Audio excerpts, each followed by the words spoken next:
All right, so it's 11:02, so we'll get cracking. As we said on Friday, we were going to do our session today with Jonathan Ting, who is the head of research, and uh, he's the head of research for Mirador Capital Partners, also does research for Tri-Valley Ventures, does all the writing that well, not all of it, but a lot of the writing we produce, also manages our aggressive growth strategy, which some of you own.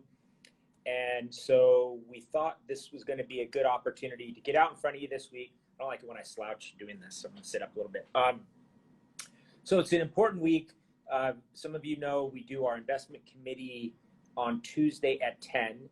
So that just ended a little while ago. So I thought it was a good opportunity to have a chat with Jonathan. Particularly big week for the markets because Google reports this afternoon, Facebook tomorrow. It's going to be a little bit of insight into the advertising market and all of the sort of small businesses and how they've responded in terms of ad sales on those gigantic platforms that we now live with every day. So what else was I going to say? I'm taking credit for another green screen. So that's my record is now building steadily in terms of the my won-loss record on green versus red. So I started out in a little bit of a slump, but I've certainly been on a tear the last month. So I'm going to ask you, Jonathan, what are you feeling like in terms of some of the things you see? Just describe this scenario from your standpoint, and then I'm going to answer the question after that about our positioning and should it be altered at this point, and should we be changing the narrative a little bit going forward?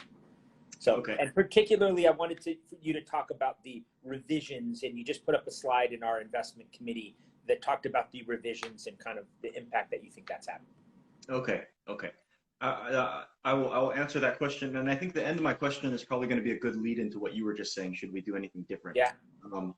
So, I mean, if we look at the rally in the S&P 500 specifically, we're up from the way bottom about 32% today, with relatively low volatility. Everyday volatility is sort of dying, so we're sort of going on a steady trend higher. And the question is this sustainable or not? It's leaving investors wondering what's going on.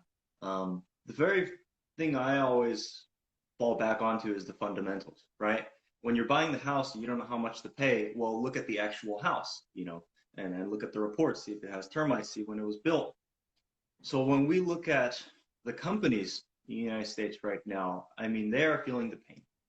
I think everybody knows this. I don't really need to go into much detail. Companies are shut down. We can expect sales to come down. We can expect earnings to come down even more.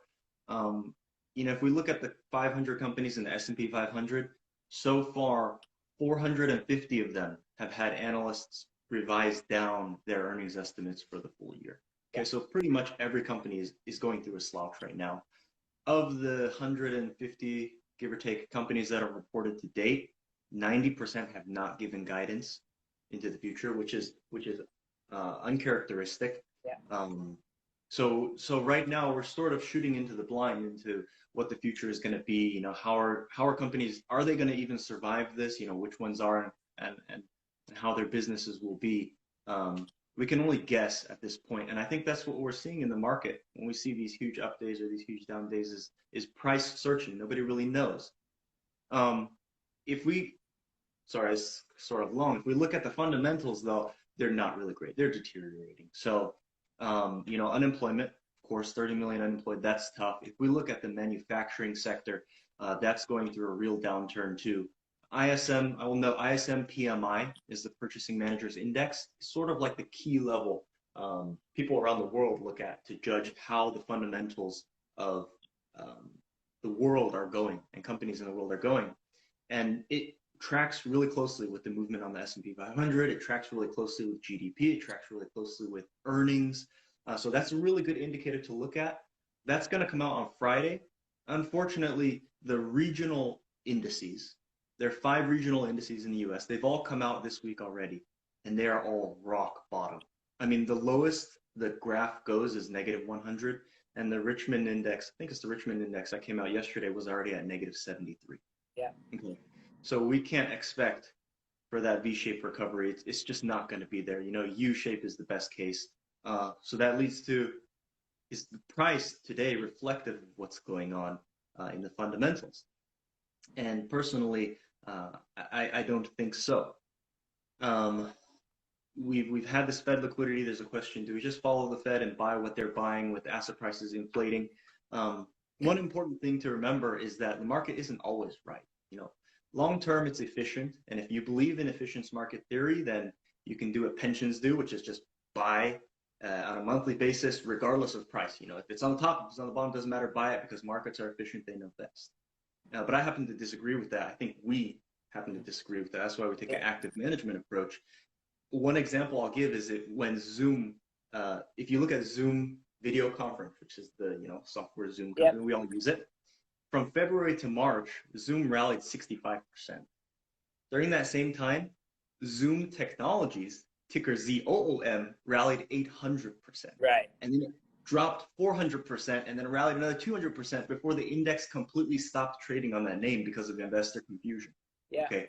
So prices don't always have to reflect reality, but over time they will catch up at some point, and I think right now we're all waiting to see what the future holds, and it's best to be cautious is what I think. Yeah, I mean, I think that's I would say the best way to sort of characterize how our strategy has adapted to the times, which is that when we have some conviction in this 6 to 9 month forward-looking period, it's completely fine and appropriate to not only hold but add to the names that we like and have conviction in.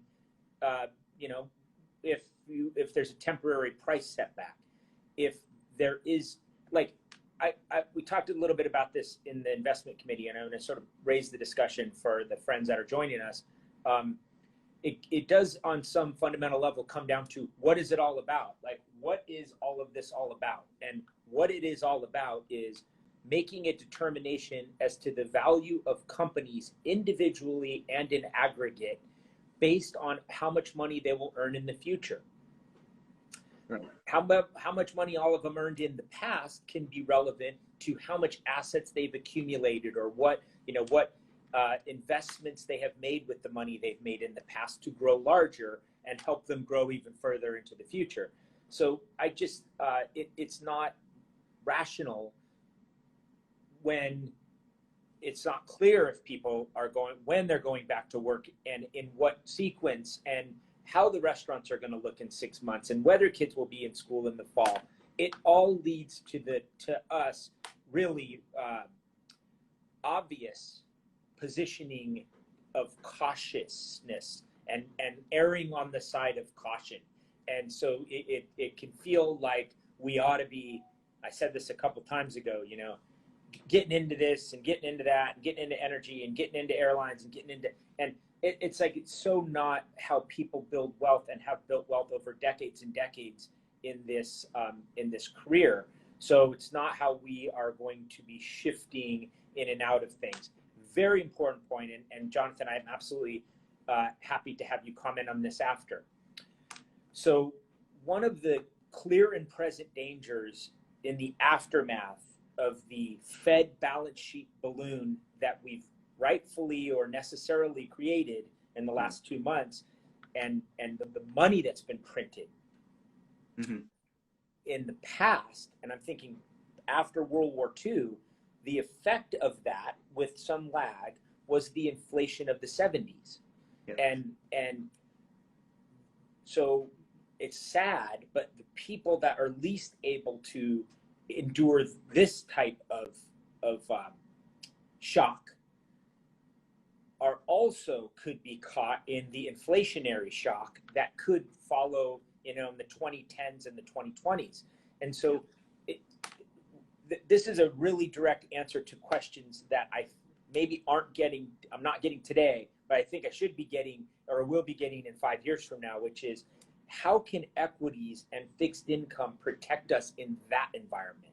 And I think that's a good question to start to ask, because the mechanics of it, and again, I know this is a long-winded sermon here, but like, companies are living organisms. And if inflation is advancing, they have the ability to adapt and change business strategy or raise prices and earn more money on that widget that they sell than they did last year when the price was lower, and have more money to potentially reinvest in new manufacturing for more widgets.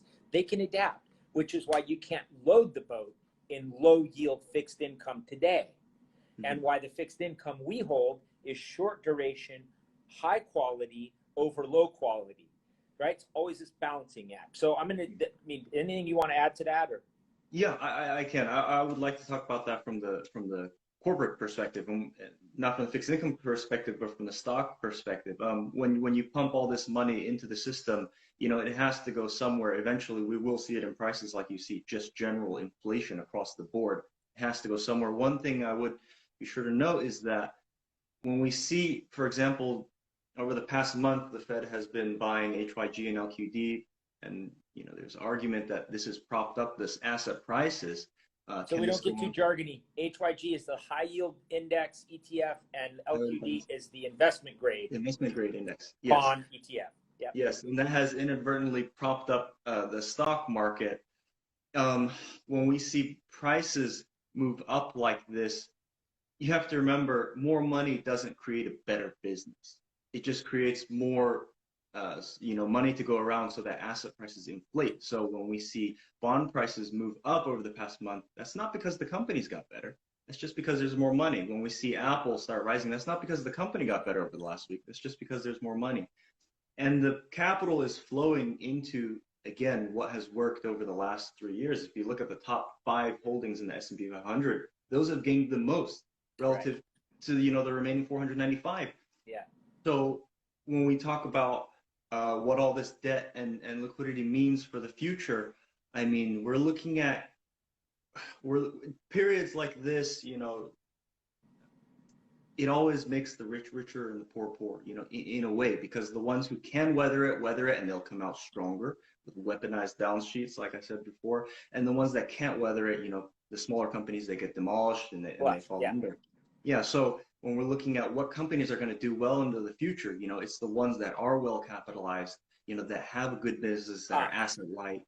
Here's one. Yeah, I want you to stay on that for just, and I think maybe for this session we can conclude on this. So we've talked about a couple of sectors that we think are really going to be positioned well coming out of it. So give us this kind of a couple minutes on where we will be able to get aggressive, because again, I feel like we're early in the innings of what this market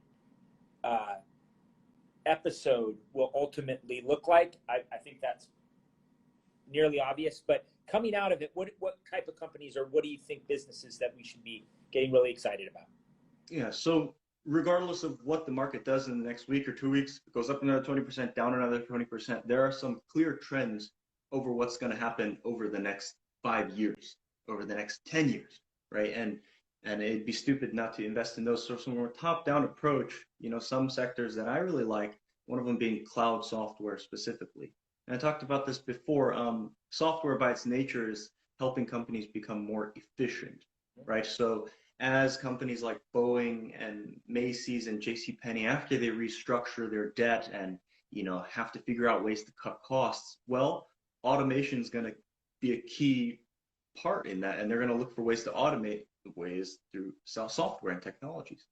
And secondly, it's going to be cloud specific, because first of all, things are shifting to the cloud. And the second driver for that is going to be these companies like Macy's and JCPenney. They're going to be so loaded with debt that capital expenditures aren't going to happen. They're not going to be able to make investments. Instead, they're going to have to put things on their P&L as an expense. So when they buy, let's say, the Salesforce CRM, they don't have to spend $10 million at once. They can instead spend $10,000 every month, which makes their numbers look a lot better, and they can support it. So I think coming out of this period, we're going to see that entire sector just completely explode and blow up, and that's one thing we want to be in. And if we look at like the strategy I manage, MAGS, I'd say about 75% of the holdings in there are cloud software companies. So it goes up or it goes down in the short term, it's fine. we don't betting want to on get it. too jargony, but MAGS is the Mirador Aggressive Growth Strategy. And I think, I mean, not to blow smoke, but it's impressive what you've done in that with the low level of equity exposure you have, considering you don't own the top 5 stocks, that have been driving performance in the S&P 500. So I think in the interest of time, let's go ahead and leave it there. I don't want to Sorry if I went on. no, very good. So as I said, we'll have a guest on Tuesdays, and on Fridays I'll do a little market wrap of sort of the week that was, shorter, and we'll stick with this format for a little while. Thank you all for your feedback, and we do appreciate it. And thanks for sharing this with people that are important to you. And until next time, we'll continue chopping away. So thanks very much.